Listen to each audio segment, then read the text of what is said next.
चाय के बारे में एक जानकारी दे दूं मैं। चाय जो है ना, आपके देश का उत्पादन नहीं है। पहली बात जानकारी के लिए बता, अंग्रेज आए थे जब इस देश में तो चाय का पौधा साथ में लाए थे और उन्होंने भारत में कुछ ऐसे स्थान हैं जो अंग्रेजों के अनुकूल, जहां ठंड ज्यादा पड़ती है, उन स्थानों पर पहाड़ियों पर चाय के पौधे लगवा दिए तो उसमें से चाय होने लगी। अंग्रेज अपने साथ चाय लेके आए थे। भारत में चाय कभी हुई नहीं। 1750 के पहले इस देश में एक भी चाय का कहीं नामो निशान नहीं था। ब्रिटिशर्स आए ईस्ट इंडिया कंपनी लेकर, तो उन्होंने चाय के बागान लगाए। उन्होंने अपने लिए लगाए। क्यों लगाए? चाय एक मेडिसिन है। इस बात को ध्यान से सुनिए। चाय एक मेडिसिन है, लेकिन सिर्फ उन लोगों के लिए जिनका ब्लड प्रेशर लो रहता है।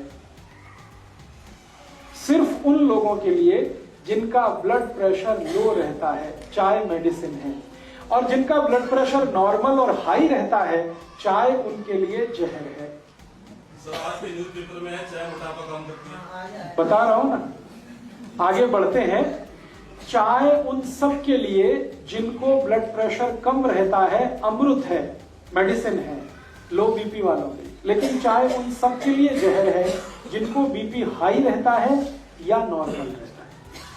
अब अंग्रेजों की एक समस्या है, आज भी है, वो हजारों साल से।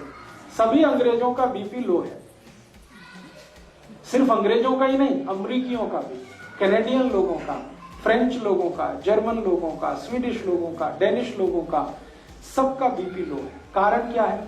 बहुत ठंडे इलाके में रहते हैं, बहुत ठंडे इलाके में। उनकी ठंड का तो हम सोच नहीं सकते।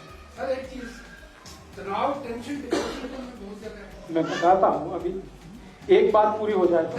अंग्रेज और अंग्रेजों के आसपास के सारे देश दुनिया के इस हिस्से में रहते हैं जहां ठंड बहुत है।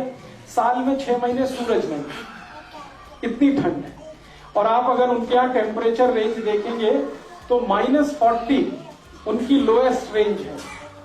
-40 ऋणात्मक रूप से, शून्य से भी नीचे 40 डिग्री, शून्य से भी नीचे 30 degree, 20 degree, 22 degree, 25 degree, 15 degree, ये टेम्परेचर उनके यहाँ 6 महीने रहता है। सूरज निकलता नहीं, 6 महीने धुंध ही धुंध रहती है आसमान में। ये इनकी सबसे बड़ी तकलीफ है, अंग्रेजों की और अंग्रेजों के आसपास के देशों। ज्यादा ठंडे इलाके में कोई भी रहेगा उसका बीपी लो हो जाएगा। आप भी करके देख लें, मैंने किया एक बार मैंने ये एक्सपेरिमेंट अपने ऊपर किया।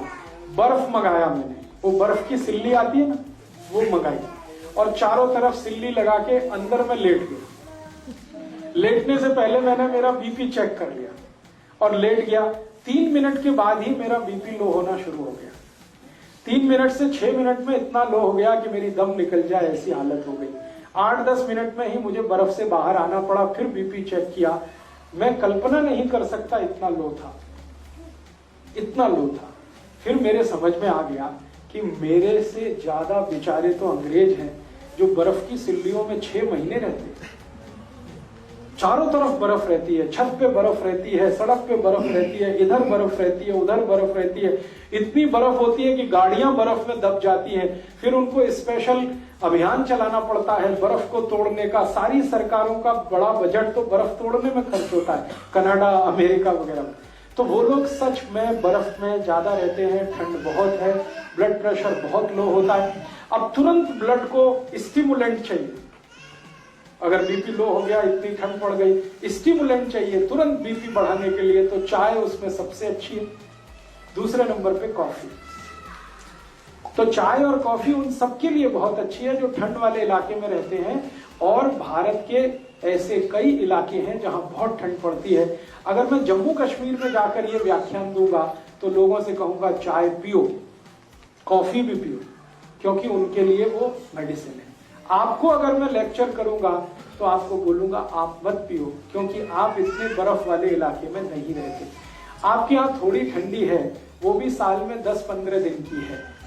वो 10-15 दिन तब होते हैं जब कोहरा बहुत पड़ता है, हाथ पैर आपके गलने लगते हैं, टेम्परेचर -0 या 0 के नीचे आ जाता। तब आपके यहाँ शायद 2-4 दिन 5 दिन ऐसे आते हैं कि आप चाय P low, coffee P low, क्योंकि उस समय बीपी बहुत लो है। लेकिन पूरे साल चाय पीना और every time is T time, ये सबसे खतरनाक है। सुबह उठते ही चाय पीना कई लोग तो कहते हैं चाय नहीं पिएंगे तब तो पॉटी भी नहीं कर सकते।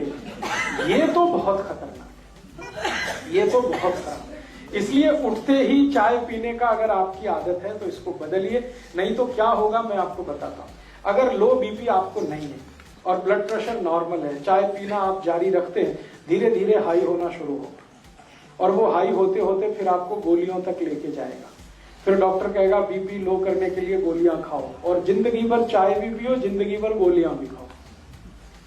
वो डॉक्टर ये नहीं कहेगा कि चाय छोड़ दो, वो कहेगा गोलियां खाओ, क्योंकि गोलियां बिकेंगी तो उसको भी कमीशन मिलने वाला है। तो आप या तो डिसाइड कर लो कि जिंदगी भर ब्लड प्रेशर की गोलियां खा के जिंदा रहना है तो चाय पीते रहिए, और अगर जो नहीं खानी है तो चाय पहले छोड़िए। दूसरी एक जानकारी और दूं कि आपका पेट बहुत अम्लीय होता है, आप जानते हैं, क्योंकि हम गर्म देश में रहने वाले लोगों का जो पेट है वो नॉर्मल एसिडिटी से थोड़ा ऊपर रहता है। ठंड वाले लोगों का नॉर्मल एसिडिटी से भी बहुत नीचे रहता है, माने उनका जो ब्लड है उसकी एसिडिटी अगर हम नापें यूरोप और अमेरिका के लोगों की और हमारे ब्लड की एसिडिटी नापें, दोनों में अंतर है। अगर हम पीएच स्केल को जानते हैं तो हमारा ब्लड जो है ना वो 7.5 के आसपास, 7.4, 7.3, कभी कभी 7.2, कभी 6.8 तक चला जाता है एसिडिटी में। लेकिन यूरोप और अमेरिका में तो +8 और 8 के आगे रहता है। तो उनका ब्लड जो है ना थोड़ा सा एल्कलाइन है यूरोपियन लोगों का, और चाय एसिडिक है। तो एल्कलाइन ब्लड को थोड़ा एसिडिक करने में चाय उनको मदद करती है, इसलिए उनके लिए वो मेडिसिन है।